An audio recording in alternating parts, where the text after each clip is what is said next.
Ar-Rasul secara bahasa berasal dari kata arsala yursilu, irsalan, yakni mengutus.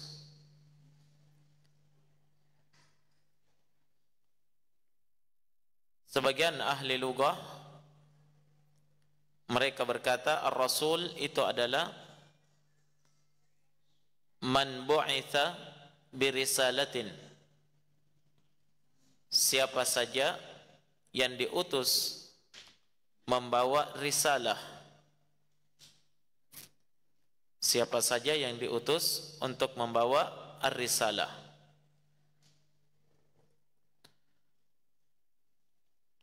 Sebagian ulama juga memberikan definisi tentang Rasul.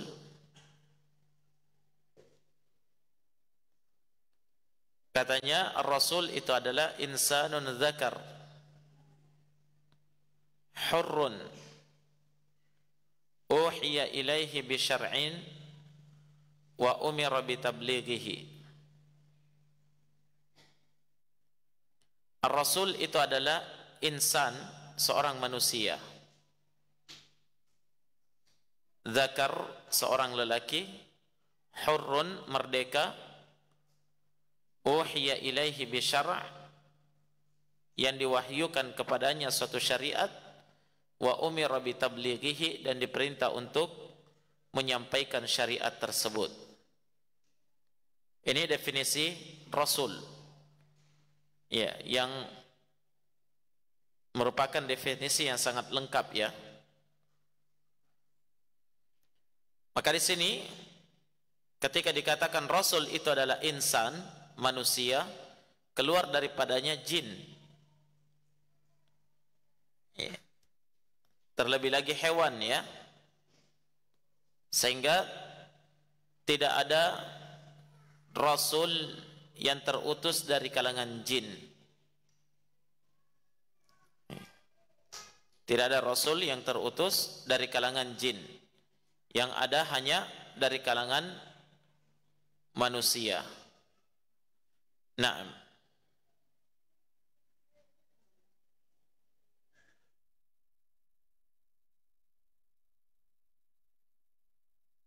Oleh karena itu, para jin itu mereka dibebankan terhadap mereka syariat, namun mereka mengikuti Rasul dari kalangan manusia. Para jin mengikuti syariat yang dibawa oleh Rasul dari kalangan manusia. Nah,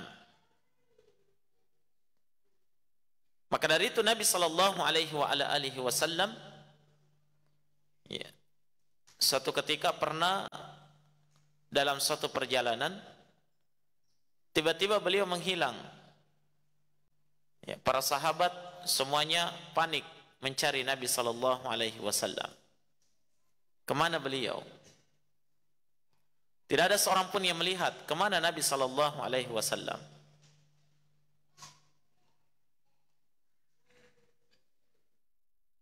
Namun tidak lama kemudian Nabi muncul dan Nabi mengabarkan kepada para sahabatnya bahwa dia baru saja mendatangi sekumpulan para jin. Kemudian Nabi sallallahu alaihi wasallam menyampaikan risalah kepada mereka, mengajari kepada mereka al-Islam. Naam.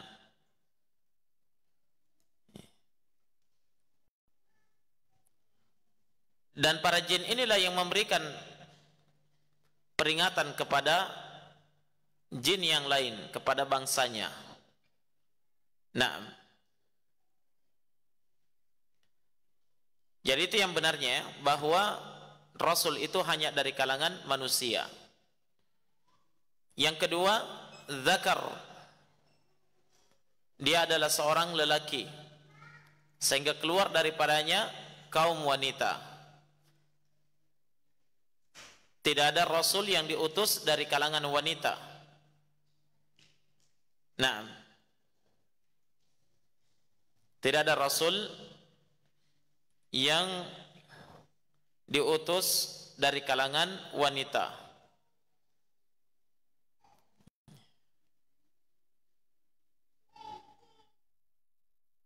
Disebutkan oleh para ulama, diantaranya Al-Hafidh Ibnu Katsir rahimahullah dalam tafsirnya, kata beliau, annahu laisa fin nisa'i nabiyyah wa innama fihinna siddiqat, bahwasanya tidak ada dari kalangan wanita itu diutus nabi, tapi yang ada dari kalangan wanita itu adalah siddiqat, wanita-wanita siddiq.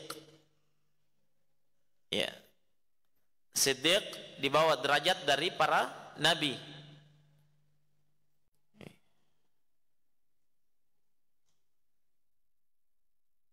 Yang ada hanyalah siddiqat dari kalangan wanita. Seperti yang disebutkan oleh Allah dalam Al-Quran, mal masih ibnu Maryam illa rasulun qad khalat min qablihi ar-rusul wa ummuhu siddiqah kana ya'kulani at-ta'am. Kata Allah, tidaklah Isa al-Masih itu, ya, Isa al-Masih ibnu Maryam itu kecuali hanya seorang rasul. Dia hanyalah seorang utusan, qad khalat min qablihi ar-rusul, yang telah berlalu sebelumnya para rasul yang lain. Wa ummuhu siddiqah, dan ibunya adalah siddiqah. Allah tekan Maryam adalah siddiqah. Kana yakulani ta'am, yang mana keduanya itu semuanya makan dari makanan, ya, sama dengan manusia yang lain, tidak ada bedanya. Baik, maka dari itu para ulama kita menukilkan kesepakatan bahwasanya tidak ada seorang wanita pun yang diutus menjadi seorang nabi atau rasul. Nah, derajat yang tertinggi yang ada pada kaum wanita itu adalah siddiqah, ya, bukan nabi dan bukan rasul. Nah, kemudian selanjutnya hurrun, ya, hur, seorang yang merdeka, keluar daripadanya budak, hamba sahaya, sehingga tidak ada seorang nabi pun yang diutus dari kalangan budak, ya, semuanya orang merdeka. Ya. Kenapa jemaah sekalian? Karena seorang budak itu adalah orang yang disifati dengan berbagai macam kekurangan. Ya. Dia tidak memiliki dirinya sendiri, namun dimiliki oleh tuannya. Kalau dia diutus menjadi seorang nabi atau rasul, bagaimana dia mau menyampaikan syariat kalau dia diatur oleh tuannya? Ada orang yang memilikinya.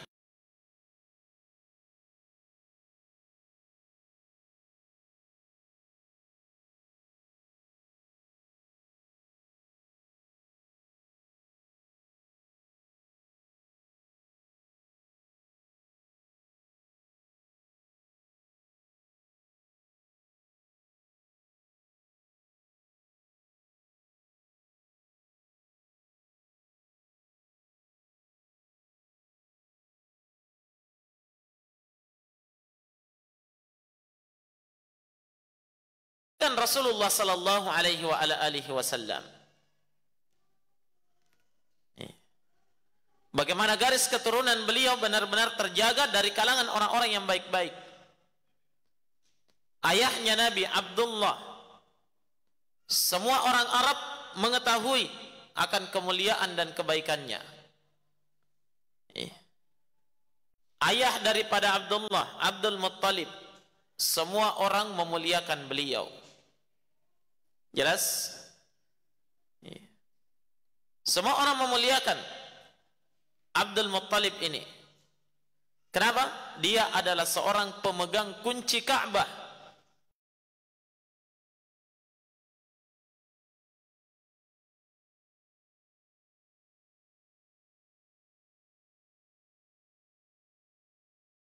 Ka'bah. Abdul Muttalib adalah orang yang diberikan tugas secara turun-temurun dari kakek-kakeknya itu sebagai pemegang kunci pintu Ka'bah, dan yang ditugaskan untuk memberi pelayanan kepada orang-orang yang melaksanakan ibadah haji. Yang mana di saat itu orang yang mendapatkan tugas ini, dia adalah orang yang sangat dimuliakan di tengah masyarakatnya. Jelas ya? Iya. Ayahnya Abdul Muttalib, Hashim, juga pemegang kunci pintu Ka'bah. Dan dia juga adalah pelayan orang-orang yang datang melaksanakan ibadah haji, memberi makan, minum, menyiapkan pakaian untuk mereka. Ya, karena di zaman itu memang ada aturan jahiliyah ya. Orang yang mau tawaf di sekeliling Ka'bah tidak boleh menggunakan pakaian yang dibawa dari luar, harus menggunakan pakaian yang disiapkan di tanah haram. Sehingga yang tidak dapat pakaian, tidak kebagian, harus tawaf dalam keadaan telanjang. Nah, itu adalah aturan jahiliyah. Dan yang bertugas menyiapkan semuanya itu, makanan, minuman, pakaian, itu dari keluarga Hashim. Nah, kakek dari Rasulullah sallallahu alaihi wasallam. Maka dalam sebuah haditsnya Nabi sallallahu alaihi wasallam bersabda, ya, Inna Allah astafa Quraisyan. Sesungguhnya Allah Subhanahu wa taala telah memilih, Inna Allah astafa Quraisyan minal Arab. Sungguh Allah telah memilih Quraisy adalah suku yang termulia dari bangsa Arab.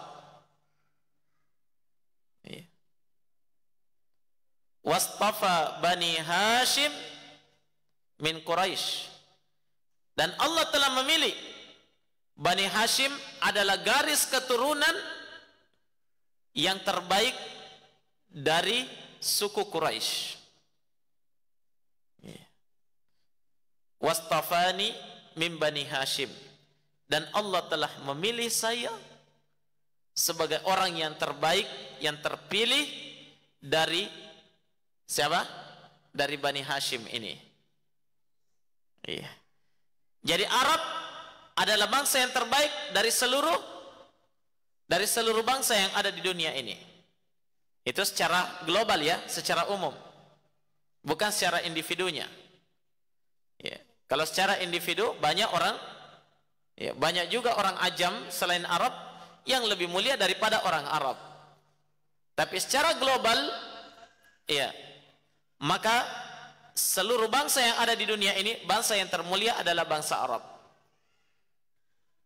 Dari seluruh bangsa Arab, suku yang termulia adalah suku apa? Suku Quraisy. Dari seluruh suku Quraisy, garis keturunan yang terbaik adalah keturunan Bani Hashim. Dan dari seluruh garis keturunan Bani Hashim, Nabi Muhammad yang terpilih menjadi Nabi dan Rasul Allah Subhanahu wa taala. Lihat garis keturunan yang indah ini. Nah, yang ternyata bangsa Arab ini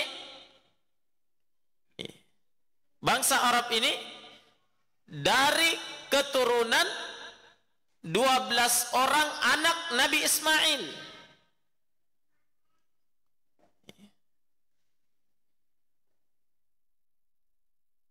Nabi Ismail.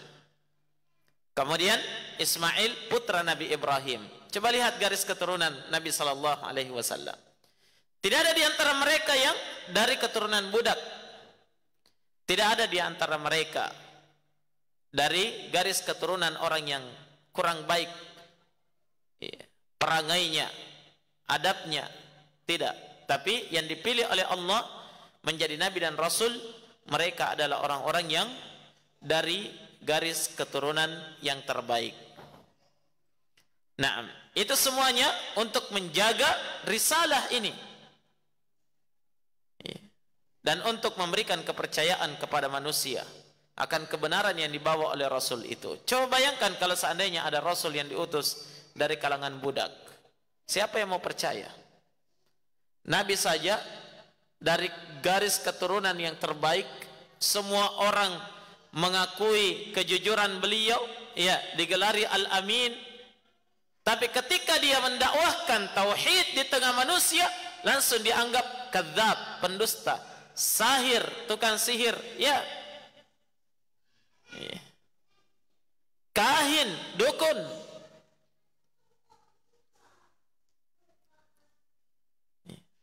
Ini orang yang terbaik di tengah mereka, tiba-tiba menjadi orang yang paling busuk.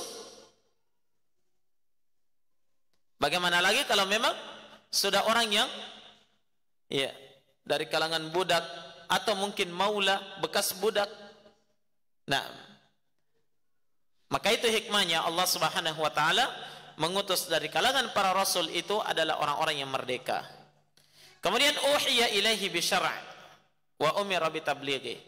Dia adalah orang yang diwahyukan kepadanya satu syariat dan diperintahkan untuk menyampaikan syariat itu. Baik. Berikutnya berkaitan dengan rasul ini. Kita semua sudah paham siapa itu rasul, ya? Iya. Mereka adalah orang yang diutus oleh Allah Subhanahu wa taala menyampaikan kebenaran kepada manusia, menyampaikan syariat kepada umat manusia. Nah, hanya para nabi dan rasul Allah dahulu, sebelum Nabi Muhammad itu, mereka semuanya diutus untuk kaum tertentu. Adapun Rasulullah sallallahu alaihi wasallam itu diutus untuk seluruh manusia. Naam. Untuk seluruh bangsa. Baik, sekarang apa perbedaan antara nabi dan rasul? Di sini ada rasul, utusan, terus ada nabi. Kalau rasul kita sudah tahu asal katanya tadi, ya. Arsala yursilu artinya mengutus. Ar-rasul mereka adalah utusan. Kalau nabi berasal dari kata nabba'a yunabbi'u. Nabiyun artinya apa? Ya, memberitakan, menyampaikan. Ya, jadi nabi seorang yang menyampaikan. Ya. Nah, di sini ada rasul, ada nabi. Ya kan? Sering disebut dengan ibarah nabi dan rasul. Nabi dan rasul. Ada juga cuma nabi saja. Sekarang apa perbedaan antara nabi dengan rasul? Di sini terjadi khilaf, perselisihan pendapat di kalangan ulama kita tentang perbedaan antara nabi dan rasul. Yang paling masyhurnya ada dua pendapat. Yang paling masyhurnya, ada yang berpendapat bahwasanya seorang rasul itu adalah orang yang diutus kepada suatu kaum di permukaan bumi ini dan diperintahkan untuk menyampaikannya, mendakwahkan risalah tersebut. Sementara nabi itu adalah orang yang diutus ke permukaan bumi ini, diberikan wahyu kepadanya oleh Allah, tapi tidak diperintahkan untuk menyampaikan apa? Ya, untuk menyampaikan wahyu itu kepada manusia. Tidak diperintah untuk mendakwahkan, ya, wahyu tersebut kepada manusia. Itu banyak dari kalangan ulama yang memberikan definisi seperti itu, perbedaan antara nabi dan rasul. Namun, ya, definisi ini dikritik oleh sebagian ulama. Ini pendapat yang kedua.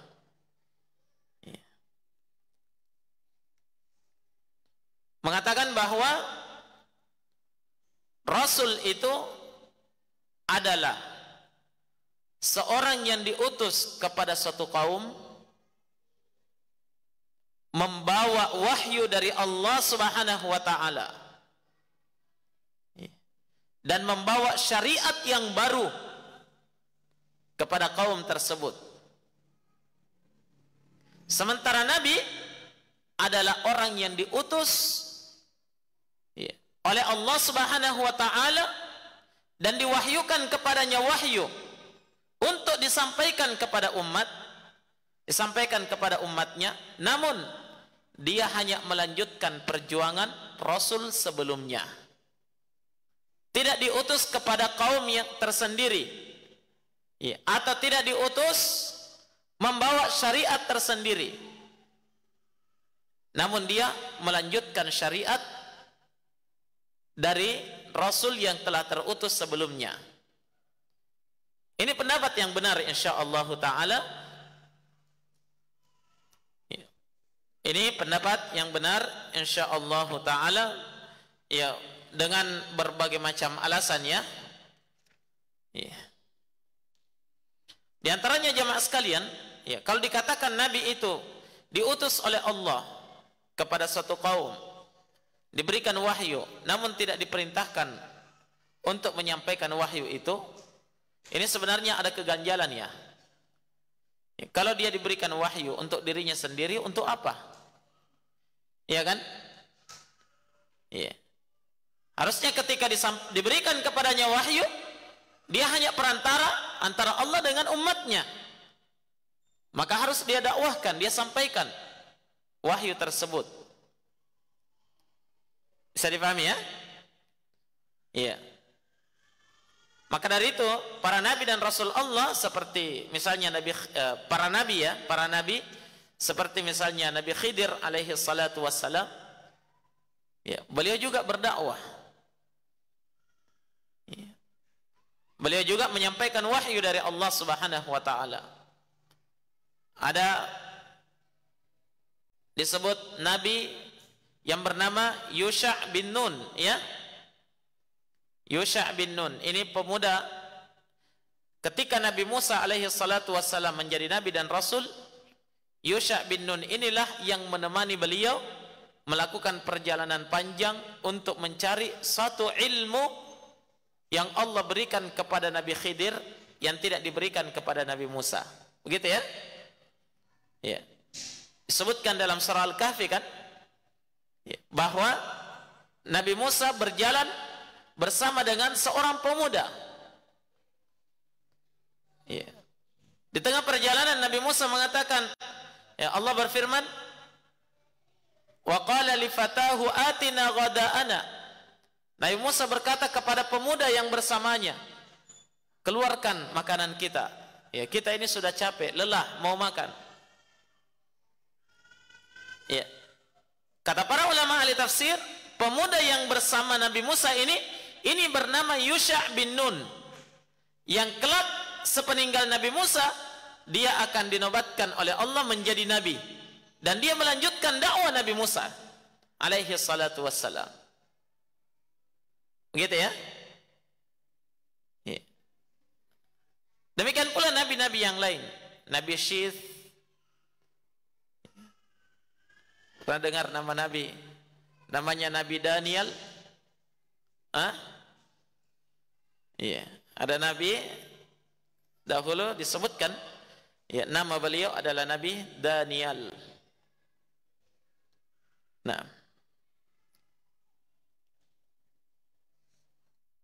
dan nabi-nabi yang lainnya yang tidak kita ketahui nama-nama mereka, karena banyaknya nabi yang diutus oleh Allah Subhanahu wa taala, itu mereka semua berdakwah, mengajak manusia ke jalan Allah Subhanahu wa taala. Maka yang benarnya bahwa, ya, perbedaan antara nabi dan rasul itu adalah pendapat yang kedua tadi, bahwasanya rasul diutus untuk suatu kaum tertentu, diberikan wahyu oleh Allah dan membawa syariat yang baru, ya, kepada kaum tersebut. Sementara nabi adalah utusan Allah kepada kaumnya, namun, ya, dia diberikan wahyu tapi bukan membawa syariat yang baru, hanya dia melanjutkan dakwah rasul yang terutus sebelumnya. Tayyib. Berikutnya ikhwani fillah, kata beliau, arsala rasulahu, dialah Allah yang mengutus rasulnya, bil huda, dengan al-huda, petunjuk. Ya. Apa yang dimaksud dengan al-huda? Al-huda ini jamak, kata jamak dari al-hidayah. Ya. Dia bentuk jamak dari apa? Dari al-hidayah. Al-hidayah di dalam bahasa Arab itu maknanya adalah al-bayan wad dilalah. Penjelasan dan petunjuk. Nah, al-bayan wad dilalah, penjelasan dan petunjuk. Itu al-hidayah. Allah Subhanahu wa taala berfirman dalam Al-Qur'an, "Wa amma Thamud fahadainahum fastahabbul 'ama 'alal huda." Dan adapun kaum Thamud, maka kami telah memberikan hidayah kepada mereka. Tapi kata Allah, fastahabbul 'ama, ternyata mereka ini kaum Tsamud lebih mencintai kebutaan daripada al-huda. Makna al-huda di sini adalah ad-dilalah, petunjuk. Mereka lebih memilih kebutaan daripada petunjuk dari Allah Subhanahu wa taala. Padahal sudah diberikan petunjuk. Maka al-huda itu adalah apa? Ya, al-bayan wad dilalah, penjelasan dan petunjuk. Maka hakikat para nabi dan rasul Allah, Allah mengutus mereka membawa apa? Al-huda, petunjuk. Termasuk dalamnya adalah Rasulullah sallallahu alaihi wa ala alihi wasallam. Yang mana ikhwani fillah, dengan petunjuk ini manusia akan terpetunjuk ke jalan yang lurus. Ya. Manusia akan terpetunjuk kepada jalan yang lurus. Nah, dan Allah Subhanahu wa taala menamakan al-huda, petunjuk ini, dengan apa? Dengan nama lain, yaitu an-nur, cahaya.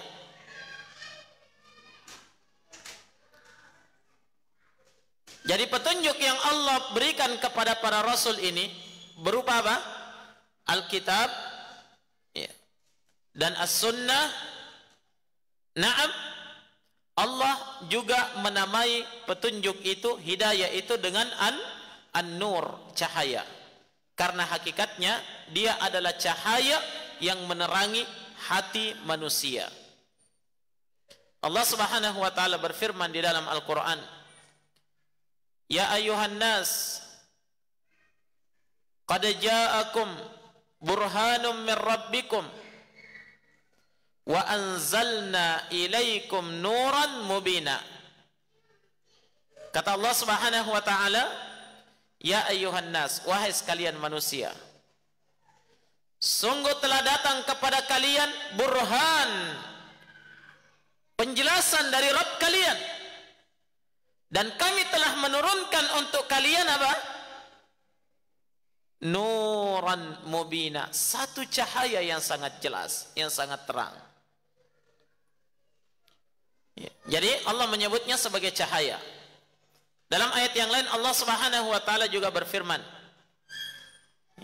"Ya ayyuhalladzina amanu taqullaha wa aminu bi rasulih yu'tikum kiflaini min rahmatih wa yaj'al lakum nuran tamshuna bih wa yaghfir lakum wallahu ghafurur rahim." Kata Allah Subhanahu wa taala, "Wahai orang-orang yang beriman, ittaqullah, bertakwalah kalian kepada Allah, wa aminu bi rasulih, dan berimanlah kalian kepada rasulnya." Kapan kalian bertakwa dan beriman? Allah janji, yu'tikum kiflaini min rahmatih, Allah akan memberikan kepada kalian dua bagian dari kasih sayangnya.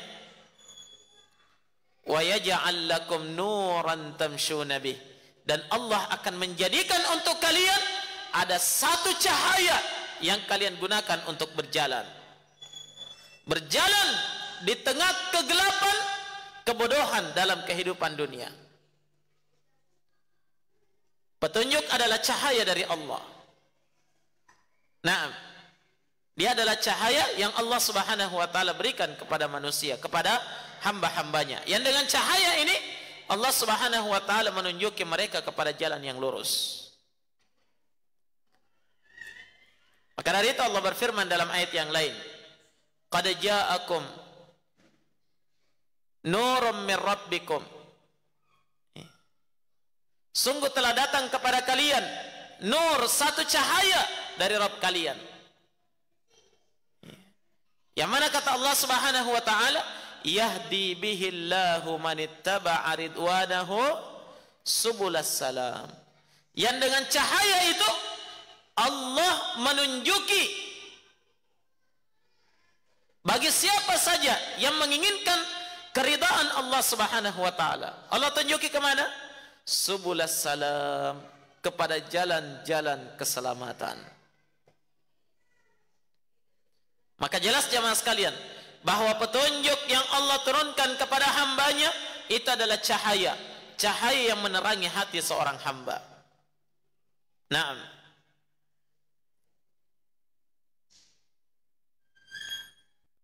Jadi itu an-nur, disebut juga dengan an-nur dan disebut juga dengan al-huda atau al-hidayah.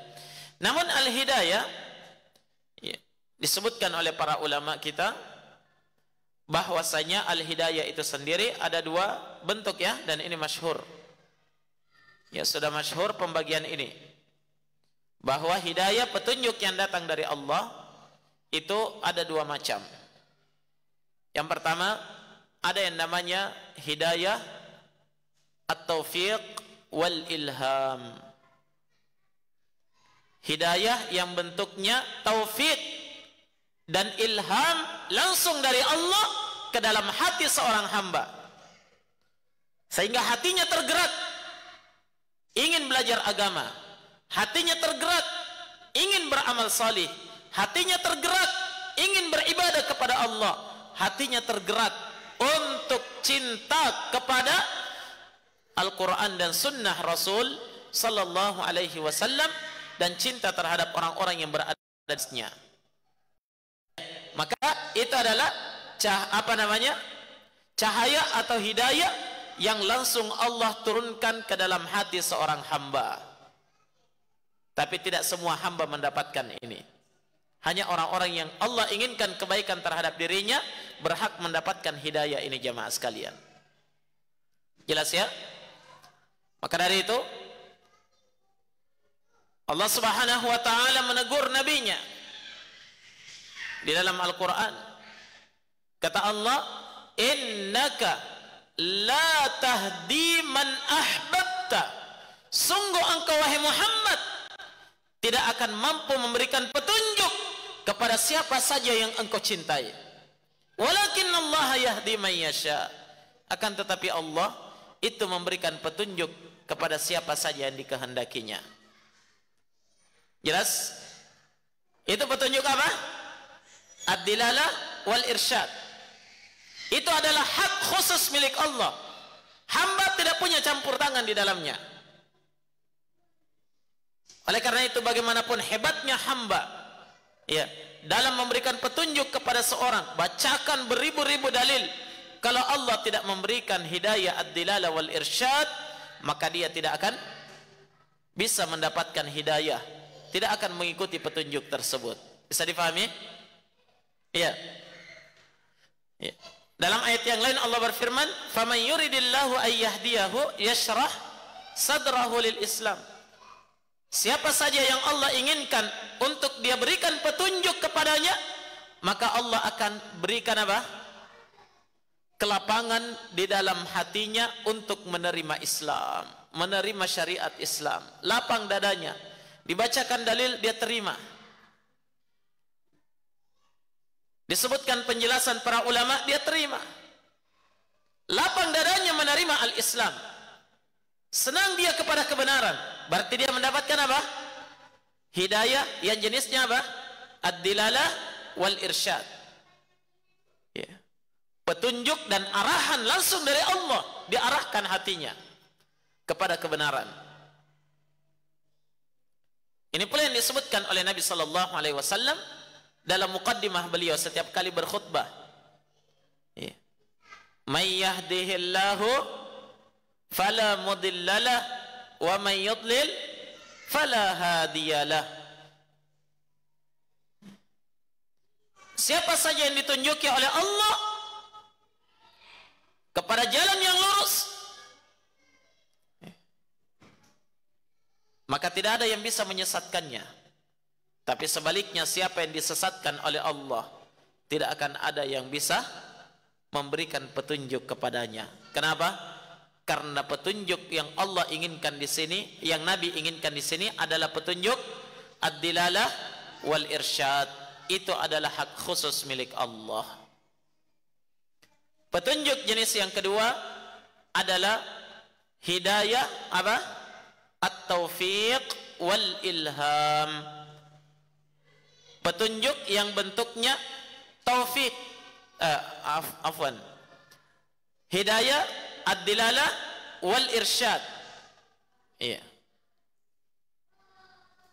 Petunjuk yang berupa apa? Hanya menunjukkan, hanya mengajak, hanya memberikan arahan, hanya menyampaikan dalil.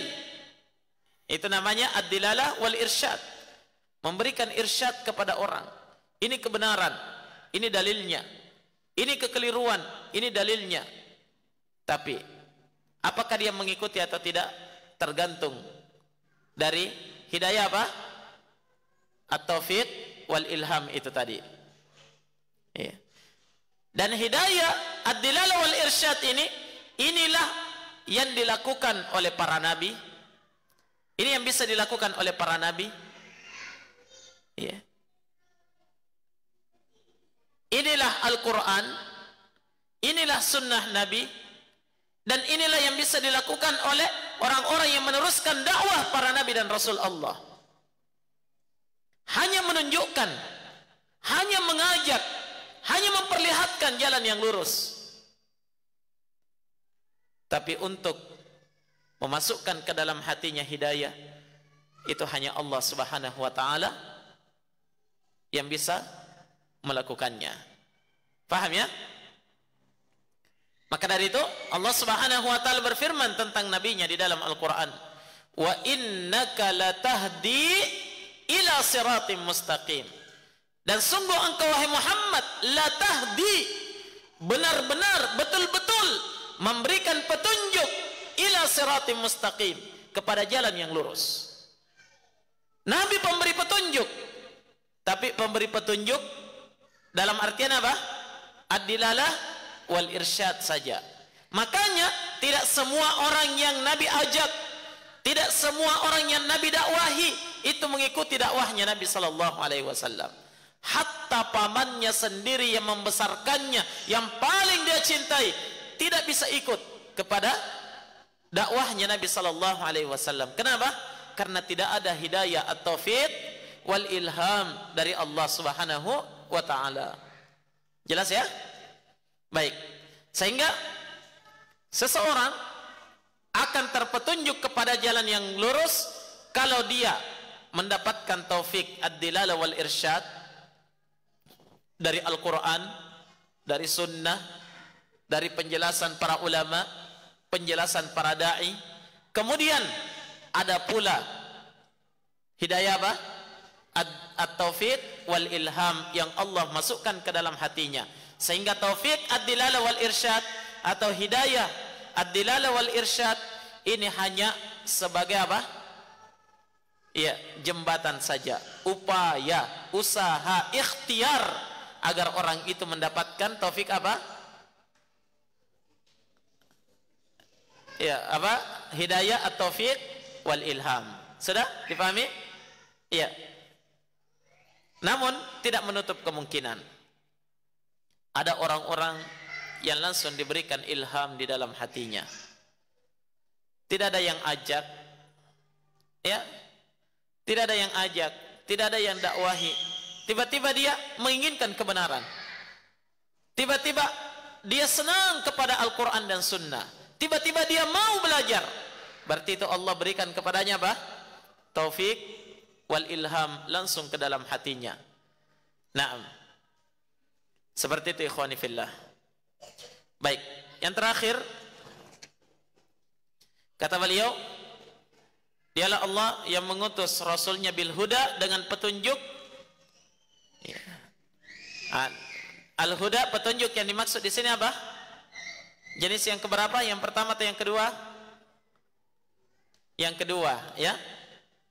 Allah mengutus Rasulnya dengan membawa petunjuk. Berarti petunjuk apa? Ad-dilalah wal irsyad. Ya. Kemudian wadinil haq, dan din yang benar. Ya. Apa yang dimaksud dengan ad-din di sini? Ya. Perlu difahami bahwa kata ad-din di dalam Al-Quran, Allah Subhanahu wa ta'ala ya, menggunakan kata ad-din dalam Al-Quran ini dengan beberapa makna. Ini harus antum fahami. Ya, ada beberapa makna ad-din ya, di dalam Al-Quran.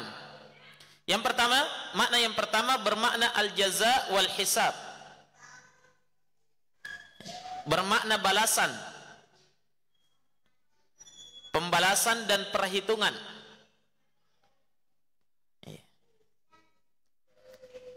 Ini seperti pada firman Allah dalam Al-Quran, Maliki Yaumiddin. Apa artinya? Dialah Allah yang menguasai hari ad-din. Apa hari ad-din di sini maksudnya? Hari pembalasan dan hari hisab. Dalam ayat yang lain Allah juga berfirman, wa inna ad-dina lawaqi', dan sungguh ad-din itu benar-benar akan terjadi. Apa itu? Hari perhitungan. Ya, hari pembalasan. Lawaqi', benar-benar pasti akan terjadi. Itu makna yang pertama. Makna yang kedua dari makna ad-din dalam Al-Quran adalah bermakna al-millah, suatu ajaran, suatu ajaran yang diikuti, ajaran yang dilalui. Nah, atau ini juga yang disebut dengan istilah apa dalam bahasa Indonesia? Agama, ya. Bermakna agama. Agama itu satu ajaran yang diikuti, yang dilalui. Ya, maka ini yang dimaksudkan di dalam firman Allah, misalnya Allah berfirman, innad dina indallahil Islam.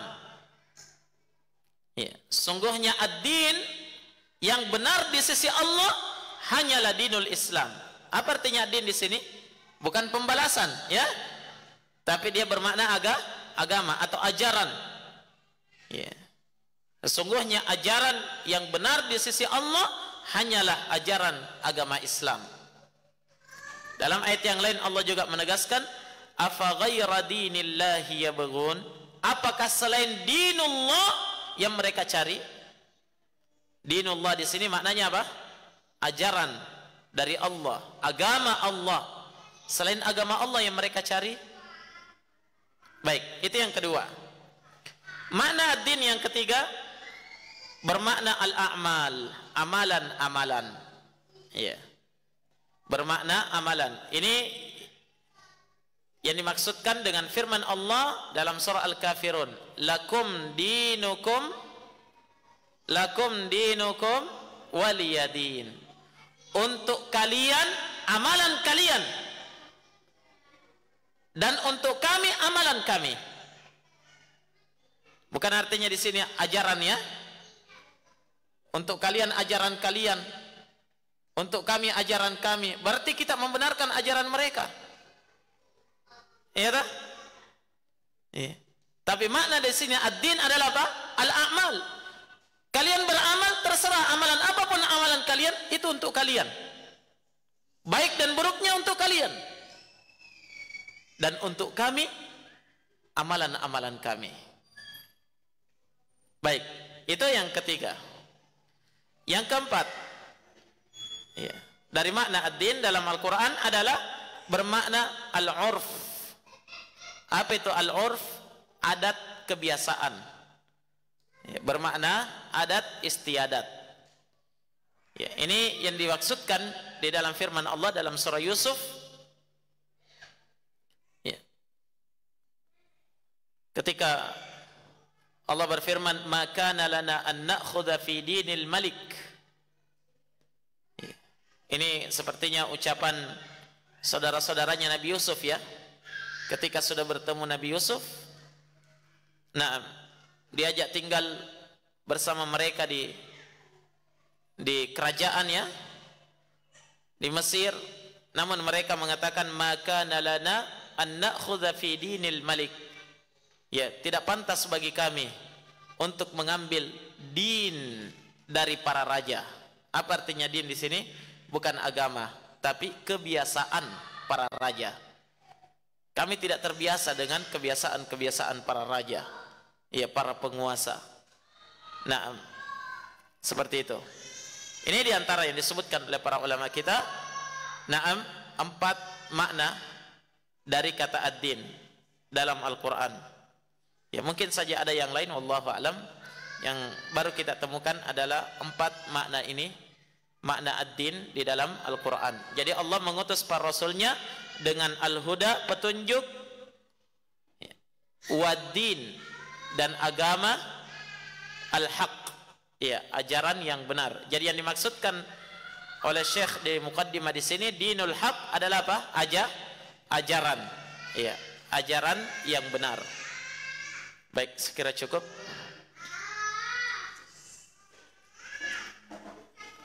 Di lantai 2 sudah demo juga orang jadi.